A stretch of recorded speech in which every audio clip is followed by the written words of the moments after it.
कक्षा 10 के पाठ जैव प्रक्रम में पढ़ेंगे जंतुओं में पोषण। उस दिन हमने पढ़ा था पादपों में पोषण। तो हमने पादपों में पोषण के अंतर्गत पढ़ा था कि पृथ्वी पर पेड़ पौधे एवं जीवधारी दो प्रकार के विभाजित किया, प्रमुख रूप से स्वपोषी और परपोषी। तो ये भी बताया था कि स्वपोषी वे जीवधारी होते हैं या पेड़ पौधे होते हैं जो प्रकाश संश्लेषण क्रिया द्वारा अपने भोजन का निर्माण स्वयं कर सकते हैं, उन्हें स्वपोषी कहा जाता है। और जो जीवधारी परोक्ष या प्रत्यक्ष रूप से पेड़ पौधों पर निर्भर रहते हैं, उन्हें परपोषी कहा जाता है। तो पृथ्वी पर जो भी जीवधारी हैं, मनुष्य जैसे जंतु हैं, वो परपोषी हैं। आज हम परपोषी में पोषण के प्रकार के विषय में पढ़ेंगे। तो आइए जानते हैं, मैंने लिखा कि जंतुओं में पोषण। जैसा कि हम जानते हैं कि जंतु पादपों की तरह प्रकाश संश्लेषण की क्रिया द्वारा अपने भोजन का निर्माण नहीं कर सकते। इन्हें प्रत्यक्ष या परोक्ष रूप से पेड़ पौधों या दूसरे जीव जंतुओं पर निर्भर रहना पड़ता है। तो ये किस प्रकार से निर्भर रहते हैं, कौन कौन जीव किस पे निर्भर रहते हैं, इसके विषय में जानते हैं। तो सबसे पहले हमने देखा है, यहाँ पे लिखा हुआ है कि जंतुओं में पोषण 3 प्रकार का बताया गया है। नंबर 1 पूर्णभोजी पोषण, नंबर 2 है परजीवी पोषण और नंबर 3 है मृतोपजीवी पोषण। तो पहले हम जान लेते हैं कि पूर्णभोजी पोषण क्या होता है। यह ऐसा पोषण होता है जिसमें जीवधारी संपूर्ण अर्थात ठोस भोजन को ग्रहण करता है और ग्रहण करने के बाद उसका पाचन, स्वांगीकरण के बाद कोशिकाओं के प्रयोग हेतु विधिवत तैयार करना एवं बचे हुए अवशेष भोजन अर्थात जो बेकार का भोजन बचता है उसका बहिष्करण करना, समस्त क्रिया जो है पूर्णभोजी पोषण के अंतर्गत आती है। कहने का मतलब ये होता है कि पूर्णभोजी पोषण को प्राणी संपोषण भी कहा जाता है। यह वे जीवधारी होते हैं जो ठोस रूप में भोजन को ठोस रूप में ग्रहण करते हैं और यह भोजन पौधों अथवा जंतुओं से प्राप्त किया जाता है। जो भोजन ये पूर्णभोजी या समभोजी जीवधारी ग्रहण करते हैं, यह इनको जो है पौधे अथवा जंतुओं से प्राप्त होता है। ये ठोस रूप से पूर्ण भोजन ग्रहण करते हैं। अच्छा, पूर्ण भोजी पोषण जो है जीवों द्वारा जटिल कार्बनिक पदार्थों को ग्रहण किया जाता है। ये जो भी जटिल कार्बनिक पदार्थ हैं उनको ग्रहण करके उनको सरल कार्बनिक पदार्थों में तोड़ करके अवशोषण योग्य बनाना ही पूर्ण समभोजी पोषण कहलाता है। या हम दूसरे शब्दों में कह सकते हैं कि पूर्ण समभोजी पोषण वह पोषण होता है जिसमें जीवधारी जटिल कार्बनिक पदार्थों को ग्रहण करके सरल कार्बनिक पदार्थों को छोटे छोटे भागों में तोड़ करके उन्हें कोशिकाओं के अवशोषण योग्य बनाकर तैयार करना ही पूर्ण समभोजी पोषण कहलाता है। अर्थात कोशिकाओं के स्वांगीकरण के लिए प्रयोग में आ जाए और उससे ऊर्जा मुक्त हो जाए, ये होता है पूर्ण समभोजी पोषण। अर्थात मनुष्य है या अन्य भी जितने स्तनधारी जीवधारी हैं, ये सभी पूर्ण समभोजी पोषण के अंतर्गत आते हैं। पूर्ण समभोजी पोषण को यहाँ पर हमने 4 भागों में विभाजित किया है। नंबर 1 होता है शाकाहारी, नंबर 2 मांसाहारी, नंबर 3 सर्वाहारी और नंबर 4 होता है अपमांसाहारी। ठीक है, तो हम ये जान लेते हैं कि शाकाहारी क्या होते हैं। शाकाहारी हमने कक्षा 6 से 5 से पढ़ना प्रारंभ कर दिया था इनके विषय में, शाकाहारी, मांसाहारी, सर्वाहारी और अपमांसाहारी। तो पूर्ण भोजी पोषण के अंतर्गत जो जीवधारी आते हैं उनमें सबसे पहला है शाकाहारी। अर्थात शाकाहारी वे जीवधारी होते हैं जो पेड़ पौधों पर ही निर्भर रहते हैं। अर्थात वे भोजन के रूप में पेड़ पौधों की पत्तियां या फल या उनका बीज या अनाज जो भी भक्षण करते हैं, खाते हैं, उन जीवधारियों को शाकाहारी जीवधारी कहा जाता है। यह जीवधारी सिर्फ अर्थात यह जीवधारी पेड़ पौधों पर ही निर्भर रहते हैं, उनको शाकाहारी जीवधारी कहा जाता है। दूसरे नंबर में दिया गया है मांसाहारी।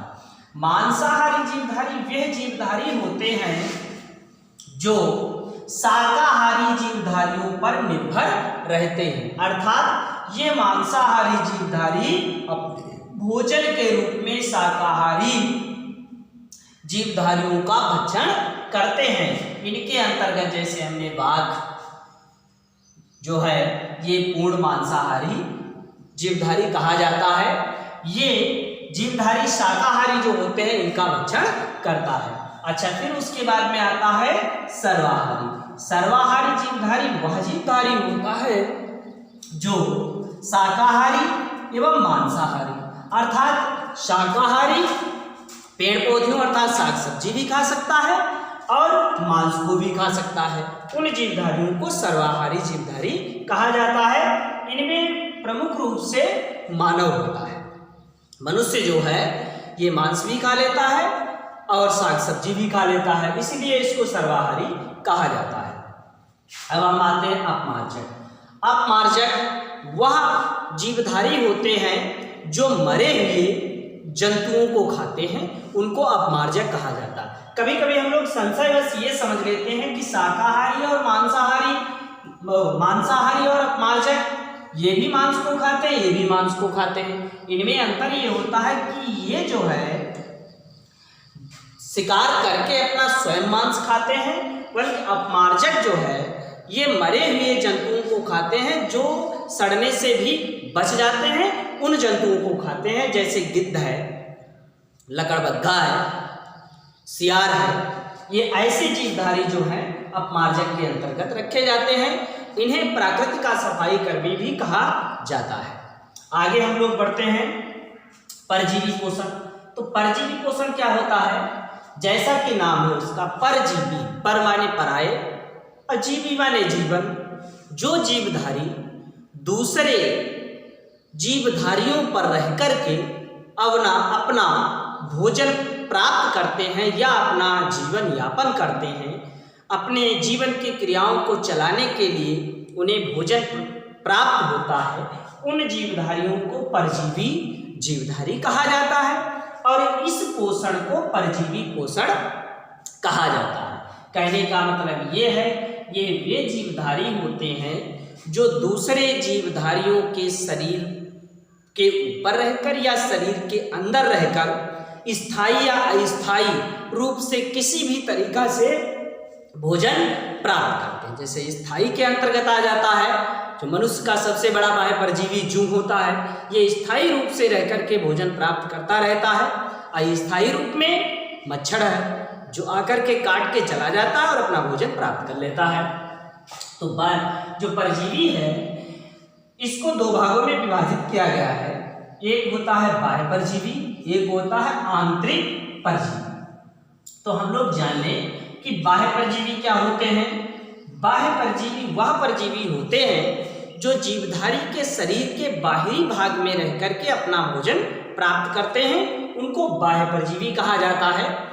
जैसे मच्छर, जुआ, काठा, किलनी, जोंक इत्यादि, ये सभी बाह्य परजीवी के अंतर्गत रखे जाते हैं। आंतरिक परजीवी जो शरीर के आंतरिक भाग में रह करके अपना भोजन प्राप्त करते हैं, उन्हें आंतरिक परजीवी कहा जाता है।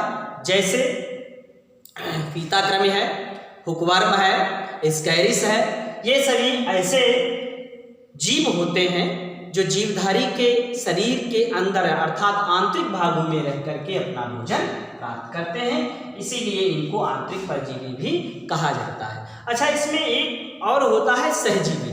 सहजीवी जीव भी होता है, वह ऐसा जीव होता है जो दूसरे जीव पर रह करके उसको आराम भी देता रहता है और कोई नुकसान न दे करके अपना भोजन आसानी से प्राप्त कर लेता है, उस जीव को सहजीवी जीव कहा जाता है। जैसे हमने देखा है गाँव में हर जगह की भैंस के ऊपर एक कौवा आता है बैठ करके और उसके काठा, किल्ली, यहाँ तक कि उसके कान में जो मैल भरा होता है जिसको ठेठ बोलते हैं उसको भी खा लेता है, तो भैंस को भी आराम मिलती है और कौवे का भोजन मिल जाता है। तो यह उनकी एक सहजीविता कहलाती है। आगे हम बढ़ते हैं। फिर हमने लिखा है अगले पॉइंट में मृतोपजीवी पोषण। तो मृतोपजीवी पोषण वह पोषण होता है, इसमें भी कभी कभी हम संशय बस इसको भी गलत कह जाते हैं अपमार्जक और मृतोपजीवी पोषण, क्योंकि मृतोपजीवी पोषण को अपघटक भी कहा जाता है। इसका दूसरा नाम अपघटक के नाम से भी इसको जाना जाता है। ये वे जीवधारी होते हैं जो मरे हुए जीवधारी के शरीर का संश्लेषण करके विघटन करके अपना भोजन प्राप्त करते हैं, उन्हें मृतोपजीवी पोषण के अंतर्गत रखा जाता है। पादपों में जैसे कि हमने बताया था कि वे पादप जो सड़े गले स्थान अर्थात सड़े गले या सड़ी हुई वस्तुओं का संश्लेषण करके अपना भोजन प्राप्त कर लेते हैं, उन्हें मृतजीवी पौधों के अंतर्गत रखा जाता है। और वैसे ही ये जीवधारी होते हैं जो किसी मरे हुए शरीर का संश्लेषण अर्थात संश्लेषण करके उससे आसानी से अपना भोजन प्राप्त कर लेते हैं, उन्हें मृतजीवी जीव कहा जाता है। और ऐसे पोषण को मृतजीवी पोषण कहा जाता है। इसमें प्रमुख रूप से जीवाणु आते हैं। जितने भी जीवाणु हैं, जैसे हमने देखा होगा कि हमारे जानवर मवेशी खत्म हो जाते हैं, उनको हम बाहर कहीं न कहीं डाल देते हैं, कुत्ता खाता है, गिद्ध खाते हैं। ये जो कुत्ता गिद्ध है ये अपमार्जक के अंतर्गत आ जाते हैं। उसके बाद में जो उनका शरीर बचता है, उनको छोटे छोटे कीड़े जीवाणु उस पर उत्पन्न होकर उसके पूरे शरीर का विघटन कर देते हैं, खत्म कर देते हैं। तो उनको जो है हम मृतोपजीवी पोषण के अंतर्गत रखते हैं। आइए थोड़ा हम और देख लेते हैं इसका कि ये पूर्णभोजी पोषण के चरण कौन कौन से होते हैं। इसके विषय में भी थोड़ा समझ लेते हैं कि पूर्णभोजी पोषण जो है चरण, तो चरण के विषय में हमने लिखा है कि ये पूर्णभोजी पोषण के चरण। सबसे पहले हमने ये देख लिया है कि पूर्णभोजी पोषण क्या होता है। इसमें जीवधारी संपूर्ण भोजन को ग्रहण करता है, ग्रहण करके उसका स्वांगीकरण अर्थात कोशिकाओं के प्रयोग हेतु तैयार करना और उससे ऊर्जा मुक्त करने तक की क्रिया पूर्ण संभोजी पोषण के अंतर्गत आती है। तो इसके प्रमुख चरण क्या होते हैं, कैसे कैसे इससे ऊर्जा मुक्त होती है। सर्वप्रथम हमने लिखा है कि भोजन को ग्रहण करना। जैसा कि हम लोग जानते हैं कि जीवधारी अपने मुख गुहा के द्वारा भोजन को ग्रहण करता है। मनुष्य जो है मुख गुहा के द्वारा भोजन को ग्रहण करता है, यहीं से उसकी पाचन क्रिया प्रारंभ हो जाती है। ये अगले वीडियो में हम लोग पढ़ेंगे कि किस प्रकार से पूर्ण भोजन का पाचन होता है। इसमें हम शॉर्टकट में ही बताएंगे आपको। तो भोजन को ग्रहण करना, किसी न किसी विधि द्वारा प्रत्येक जीवधारी भोजन को ग्रहण करता है। अब जब भोजन ग्रहण करके आहार नाल में पहुंचता है तब उसका प्रारंभ हो जाता है पाचन। पाचन मतलब भोजन छोटे छोटे टुकड़ों में तोड़ करके आहार नाल में पहुंच करके इस यानी अवशोषण योग्य तैयार करना ही भोजन का पाचन कहलाता है। या हम यूं कह सकते हैं इसको कि जटिल कार्बनिक अणुओं को सरल कार्बनिक अणुओं में तोड़ करके उनको अवशोषण योग्य तैयार करना ही पाचन कहलाता है। तो इस प्रकार से यह पाचन होता है। भोजन का ग्रहण हुआ, फिर भोजन का पाचन हुआ। अच्छा, अवशोषण योग्य तैयार करना, जैसे कि अब भोजन बिल्कुल पच जाता है, पचने के बाद में उस भोजन का अवशोषण हो जाता है। जैसा कि हमारे रक्त अन्न के द्वारा पूर्ण भोजन का आहार नाल में रसांकुर पाए जाते हैं, उनके द्वारा भोजन का अवशोषण कर लिया जाता है। अब उसके बाद में ये अवशोषित भोजन जो है स्वांगीकरण के लिए तैयार हो जाता है। यहाँ पर कोशिका जो है अपने लिए यूज करती हैं और उससे ऊर्जा मुक्त हो जाती है, जो ऊर्जा हम लोग चलने, बात करने, कार्य करने के लिए हमें भोजन से प्राप्त होती है। ऐसा ही नहीं है कि हम भोजन ग्रहण कर लें और तुरंत ही हमको ऊर्जा मिल जाएगी। वहाँ पर तो सिर्फ हम अपनी भूख को मिटा लेते हैं, बाकी ऊर्जा स्वांगीकरण के बाद ही हमको प्राप्त हो पाती है। फिर इसके बाद में जो पचित भोजन अवशेष अर्थात जिसमें किसी प्रकार का कोई अवशोषण शेष नहीं रह जाता होने को, न स्वांगीकरण शेष रह जाता होने को, वह भोजन जो है बहिष्करण के लिए आगे भेज दिया जाता है। इसको हम लोग बहिष्करण, जो भोजन पचने के बाद शरीर के बाहर गुदा के द्वारा निकाल दिया जाता है उसको हम लोग बहिष्करण कहते हैं। तो इस वीडियो में हमने ये समझा है कि जंतु जो है पोषण किस प्रकार से करते हैं। अगले वीडियो में हम लोग समझेंगे प्रकाश संश्लेषण क्रिया क्या होती है। ये बहुत महत्वपूर्ण प्रश्न है। धन्यवाद, आज के लिए ही इतना है।